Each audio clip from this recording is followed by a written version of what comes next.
Welcome back to my channel. ಇವತ್ತಿನ recipe ತೊಂಡೆಕಾಯಿ ಪಲ್ಯ.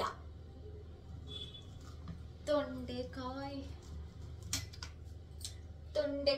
ಬೆಂಡೆಕಾಯಿ ತೋಟದಲ್ಲಿ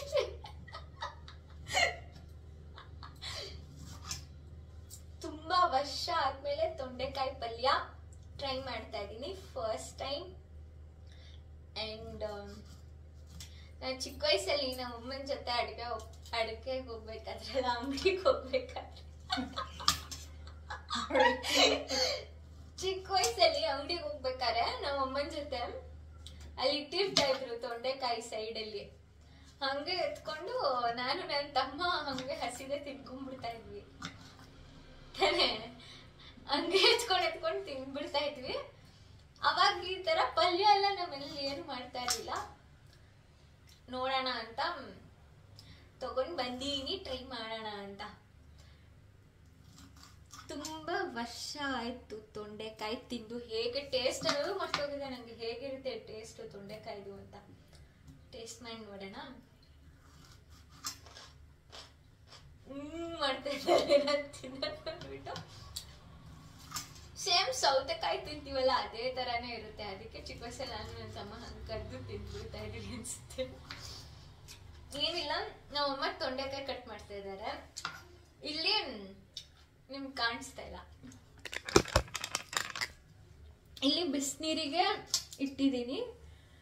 ಬಿಸಿನೀರಿಗೆ ಇಟ್ಟಿಲ್ಲ, ಬಿಸಿ ನೀರಿಗೆ ಏನ್ ಇಟ್ಟಿದ್ದೀನಿ? ಬಿಸಿನೀರ್ ಕಾಯಕ್ಕೆ ಇಟ್ಟಿದ್ದೀನಿ. ನೀರ್ ಕಾಯಕ್ಕೆ ಇಟ್ಟಿದ್ದೀನಿ. ಇದಕ್ಕೆ ನಾನು ವಿಡಿಯೋದಲ್ಲಿ ಮಾತಾಡ್ಕೊಂಡು ವಿಡಿಯೋ ಮಾಡಲ್ಲ, ಯಾಕಂದ್ರೆ ನಾನು ಮಾತಾಡೋಷ್ಟರಲ್ಲಿ ನಾಳೆ ಬೆಳಿಗ್ಗೆ ಆಗತ್ತೆ ಅಡಿಗೆ ಮಾಡೋದು. ಇಷ್ಟ ತನಕ ನಾನ್ ನಮ್ಮಮ್ಮ ಅದೇ ಜಗಳ ಮಾಡ್ತಾ ಇದ್ವಿ, ನೀನ್ ಮಾಡೋಷ್ಟರಲ್ಲಿ 2 ಅವರ್ ಆಗುತ್ತೆ ಅಂತ. ಸೊ ಇವಾಗ ಇದನ್ನೆಲ್ಲ ನೀರ್ ಕಾಯಕ್ಕೆ ಇಟ್ಟಿದ್ದೀವಲ್ಲ ಅದ್ರ ಒಳಗೆ ಹಾಕೋಣ.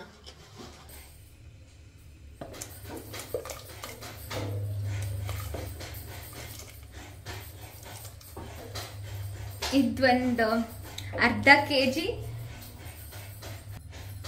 ಅರಿಶಿನದ ಪುಡಿ, ಸ್ವಲ್ಪ ಕರಿಬೇವಿನ ಸೊಪ್ಪು, 1 ಟೇಬಲ್ ಸ್ಪೂನ್ ಎಣ್ಣೆ. ಇದರಲ್ಲಿ ಆಮೇಲೆ ಬೆಲ್ಲ ಒಂದು ಸ್ವಲ್ಪ ಹಾಕೋಣ. ಬೆಲ್ಲ, ಹುಣಸೆ ಹಣ್ಣು ಒಂದು ಸ್ವಲ್ಪ ನೆನೆಸಿಟ್ಕೊಂಡಿದ್ದೆ ನಾನು ಬಿಸಿನೀರಲ್ಲಿ, ಅದನ್ನು ಒಂದು ಸ್ವಲ್ಪ ಹಾಕೋಣ. ಒಂದು 10 ನಿಮಿಷ ಕುಕ್ ಆಗಬೇಕು. ಆ ಟೈಮಲ್ಲಿ ಮಸಾಲ ರೆಡಿ ಮಾಡಲಿಕ್ಕೆ ಅರ್ಧ ಹೋಳು ತೆಂಗಿನಕಾಯಿ, ಆಮೇಲೆ 1/2 ಟೇಬಲ್ ಸ್ಪೂನ್ ಸಾಸಿವೆ,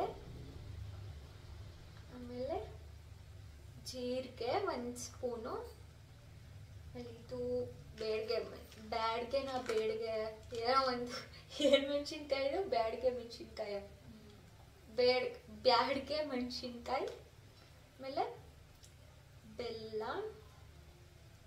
ಆಮೇಲೆ ಒಂದು ಚೂರು ಅಂದರೆ ಒಂದು 10 ಕಾಳು ಬರೋ ಥರ ಮೆಂತ್ಯ, 1 3 ಹಸಿರು ಮೆಣಸಿನ್ಕಾಯಿ.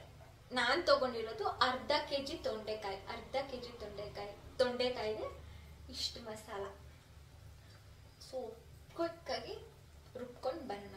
ಏನಂದ್ರೆ ಇದು ಗಟ್ಟಿ ಚಟ್ನಿ ಬರುತ್ತಲ್ಲ ಆ ಥರ ರುಬ್ಬೇಕು, ಇದನ್ನ ತುಂಬ ತೆಳುವಾಗಿ ರುಬ್ಬಬೇಕು. ಇನ್ನೊಂದು ಮರ್ತ್ಬಿಟ್ಟಿದ್ದೆ,